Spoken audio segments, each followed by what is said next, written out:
Hormuz ಜಲಸಂಧಿಯನ್ನ Iran ಮತ್ತೆ ಸಂಪೂರ್ಣವಾಗಿ close ಮಾಡುವಂತಹ ಕೆಲಸವನ್ನ ಮಾಡಿದೆ. ಹಾರ್ಮುಜ್ ಜಲಸಂಧಿಯ ಬೆನ್ನಲ್ಲೇ ಮತ್ತೊಂದು ಪ್ರಮುಖ ಜಲಸಂಧಿ ಕೂಡ ಬಂದ್ ಆಗುವಂತಹ ಆತಂಕ ಕಾಡ್ತಾ ಇದೆ.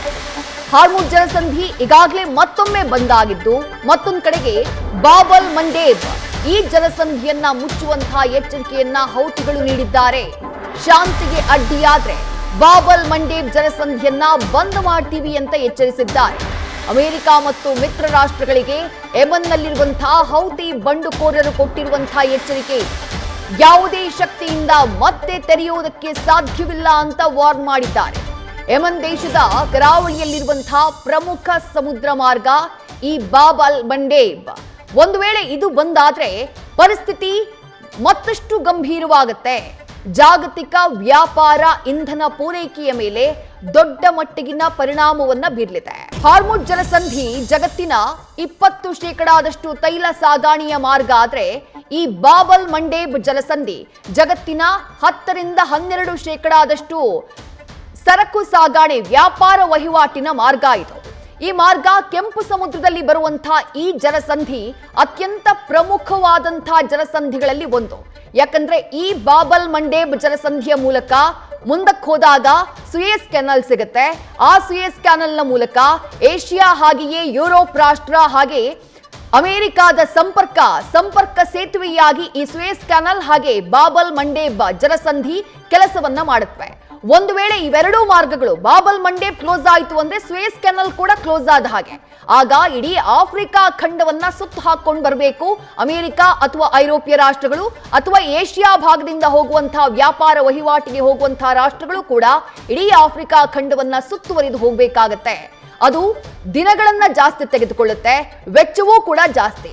ಆ ಕಾರಣಕ್ಕಾಗಿ ಬಾಬ್-ಅಲ್ ಮಂಡೇಬ್ ಜಲಸಂಧಿಯನ್ನ ಐರೋಪ್ಯ ರಾಷ್ಟ್ರಗಳು ಹಾಗೆ ಅಮೆರಿಕ ಅತಿ ಹೆಚ್ಚಾಗಿ ಬಳಕೆ ಮಾಡ್ತವೆ. ಅದೇ ಜಲಸಂಧಿಯನ್ನ ನಾವು ಬಂದ್ ಮಾಡ್ತೀವಿ ಅನ್ನುವಂತಹ ಎಚ್ಚರಿಕೆಯನ್ನ ಈಗ ಹೌತಿಗಳು ನೀಡಿದ್ದಾರೆ.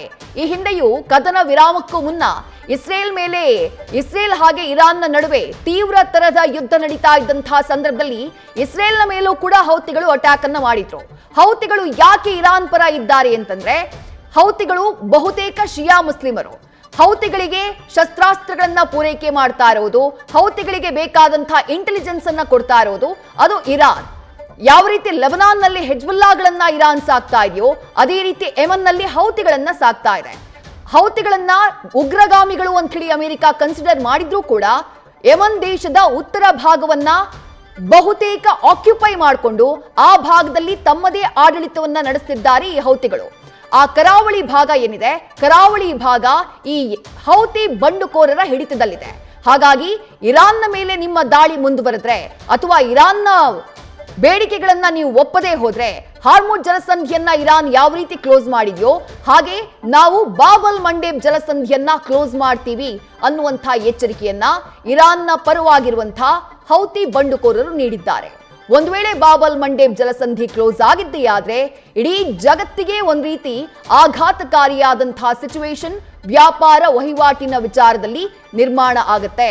ಯೆಮನ್ ದೇಶದ ಕರಾವಳಿಯಲ್ಲಿರುವಂತಹ ಪ್ರಮುಖ ಸಮುದ್ರ ಮಾರ್ಗ ಇದು. ಕೆಂಪು ಸಮುದ್ರ ಹಾಗೆ ಏಡನ್ ಕೊಲ್ಲಿಯನ್ನ ಸಂಪರ್ಕಿಸುವಂತಹ ರಹದಾರಿ ಇದು. ಸುಯೆಸ್ ಕ್ಯಾನಲ್ ಕಡೆಗೆ ಹೋಗುವಂತಹ ಹಡಗುಗಳು ಇದೇ ಬಾಬ್-ಅಲ್ ಮಂಡೇಬ್ ಜಲಸಂಧಿಯನ್ನ ದಾಟಿ ಹೋಗಬೇಕು. ಈ ಮಾರ್ಗ ಜಾಗತಿಕ ವ್ಯಾಪಾರಕ್ಕೆ ಅತ್ಯಂತ ಪ್ರಮುಖವಾದಂತಹ ಮಾರ್ಗ. ಇಂಧನವನ್ನ ಸಾಗಿಸೋಕೆ, ಸರಕು ಸಾಗಾಣಿಯನ್ನ ಸಾಗಿಸೋಕೆ ಈ ಹಡಗುಗಳು ಇದೇ ಮಾರ್ಗವನ್ನ ಬಳಸ್ತಾವೆ. ರಷ್ಯಾ ಸೇರಿದಂತೆ ಹಲವು ದೇಶಗಳು, ಐರೋಪ್ಯ ರಾಷ್ಟ್ರಗಳು ಇನ್ಕ್ಲೂಡಿಂಗ್ ಅಮೆರಿಕ ಇದೇ ಜಲಸಂಧಿಯನ್ನ ಬಳಕೆ ಮಾಡುವುದು. ಇದರ ಕಿರಿದಾದಂತಹ ಭಾಗ ಕೇವಲ 29 ಕಿಲೋಮೀಟರ್ ಮಾತ್ರ ಅಗಲ ಇದೆ. ಹಡಗು ಸಂಚಾರಕ್ಕೆ 2 ಪ್ರತ್ಯೇಕ ಮಾರ್ಗಗಳಿಗೆ ಮಾತ್ರ ಇದು ಸೀಮಿತ ಆಗಿರುವುದು. ಸದ್ಯ ಹೌತಿಗಳ ಈ ಎಚ್ಚರಿಕೆ ಜಾಗತಿಕವಾಗಿ ಆತಂಕಕ್ಕೆ ಕಾರಣ ಆಗಿದೆ. ಈಗಾಗಲೇ ಹಾರ್ಮುಜ್ ಜಲಸಂಧಿ ಕ್ಲೋಸ್ ಆಗಿರೋದ್ರಿಂದ ಕಂಗೆಟ್ಟಿರುವಂತಹ ವಿಶ್ವ, ಒಂದು ವೇಳೆ ಬಾಬ್-ಅಲ್ ಮಂಡೇಬ್ ಜಲಸಂಧಿ ಕ್ಲೋಸ್ ಆದ್ರೆ ಮತ್ತಷ್ಟು ಸಮಸ್ಯೆಯನ್ನ ಎದುರಿಸಬೇಕಾಗತ್ತೆ. ಈಗ ಬಹುತೇಕ ಏಷ್ಯಾ ಖಂಡದ ರಾಷ್ಟ್ರಗಳಿಗೆ ಸಮಸ್ಯೆ ಆಗ್ತಾ ಇದೆ.